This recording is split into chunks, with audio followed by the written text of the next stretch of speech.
Hello everyone, today I'm going to be sharing what is inside our April morning basket. I've got a whole bunch of stuff, a whole bunch of variety, but it's not as book heavy as my morning baskets normally are. So the first thing, our read aloud for the month is going to be The Giant Killer. I showed you guys this book last month. We have not made our way completely through it.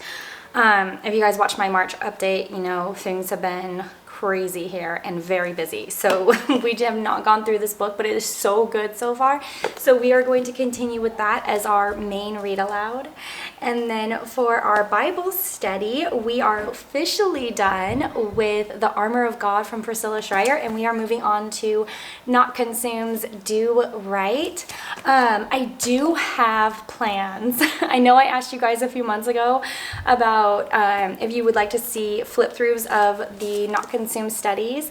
I'm so sorry. We have been so busy and I haven't had a chance to sit down and do in-depth reviews that I like, because if you're going to do something, do it right. And I want to be able to talk to you guys about all of the main points of each study. And so I do have that planned and coming up. I just don't know when exactly, but hopefully it will be soon.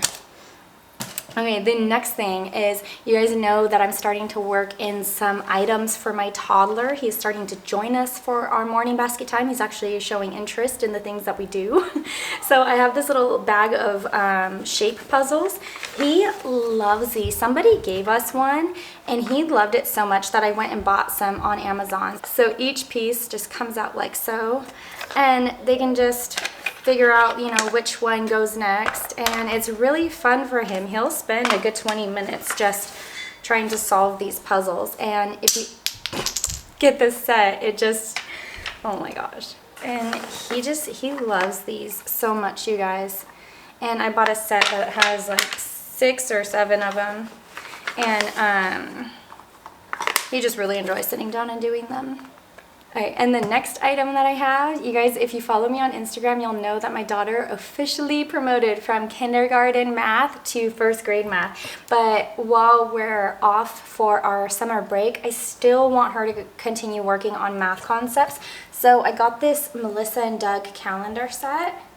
And I thought that it would be a great visual, so she could, you know, have the month, the season, the date, the year, yesterday was, today is, tomorrow will be, and the temperature, and just fun little things like that, and then how she's feeling, and just be able to like visually see how the calendar works. I thought that that would be a great thing to add into our morning basket.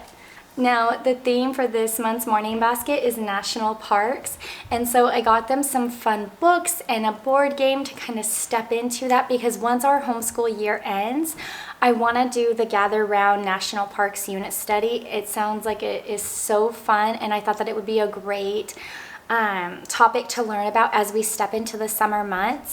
And we should be wrapping up our homeschool year in the next couple of weeks, which I am so excited about. You guys, I need a break. Let me know, when are you guys finishing your homeschool year? I would love to hear what you have in store and planned for your summer break. So the first thing that I got is Trekking the National Parks board game. It says, players compete for points by visiting national parks, claiming park cards, and collecting stones. Travel across the country and trek the trails that define our nation's most valuable public resource, the national parks.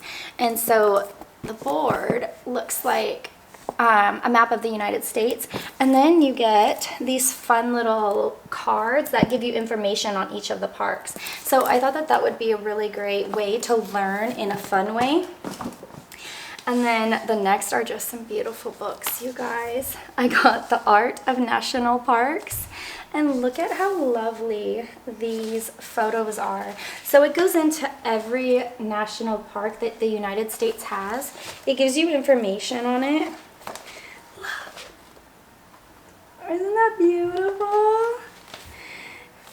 And then it just, you know, goes over each area and what they have. And I thought the pictures were just completely lovely. The next one is a photographic guide through all 63 national parks of the United States.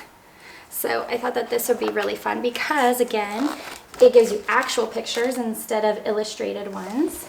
as well as information. So if the kids find a park that they're really interested in learning about, then they have multiple resources to dive into them and read a little bit more on each one. And depending on how our summer goes, then maybe we can even plan a trip or two to a few national parks near us. I thought that that would be a really great way to just, you know, bring learning to life. Aren't those pretty? Okay, and then the last book is National Parks of the USA. This book is just beautiful. It goes over the flora and fauna of every national park and what they have, like what's you know, specific to that park. But this is how it starts off with each park. Now it goes over what the name of the park is, what state it's located in, when it was founded, and then the size. And then it just gives you a whole bunch of various information regarding the wildlife, landmarks, different plants and things that are located in that park. And it's just done in such a beautiful way that I thought that that would really make learning about some national parks fun for my kids. There's one more so you guys can see. So that is how we are going to be stepping into our summer break and learning, is with more learning. But let me know what is inside your morning basket. Don't forget, I've linked everything down below if you guys are interested in taking a look at any of these books. If you like this video, don't forget to give me a big thumbs up, hit that red subscribe button, and I'll see you again later. Bye.